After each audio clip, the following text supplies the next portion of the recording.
ดีทุกคนมื้อนี้ก็คือได้รับออเดอร์เค้กมาเป็นแบบนี้แต่ว่าพอเฮ็ดแท้แล้วก็คือมาเป็นแบบนี้แล้วก็เนื่องจากว่าเฮาบ่มีแมงกระเบือที่จะใส่แบบฉันก็เลยตัดสินใจใส่ดอกไม้ให้มันเนาะเฮ็ดดอกไม้ให้มันแล้วก็ปักใส่อันน้องการ์ตูนใส่เจ้าหญิงอย่างนี้แล้วก็ปักป้ายไฟใส่แล้วมันก็ออกมาโอเคอยู่เนาะออกเรื่องใส่ให้อ้ายมันใส่จ้ะที่จะมือใจดูความสุขตบมือลูกตบมือทุกคนตบมือนั่งลงไอ้ลูกไอ้นี่นั่งลงไอ้นี่นั่งลงลูกตบมือทุกคนตบมือเลยแม่ Happy birthday to you Happy birthday to you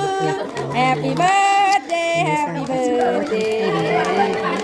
Happy birthday to you Happy birthday to you คนแต่งเค้กก็ดีใจขอบใจเด้อที่ติดตามรับชม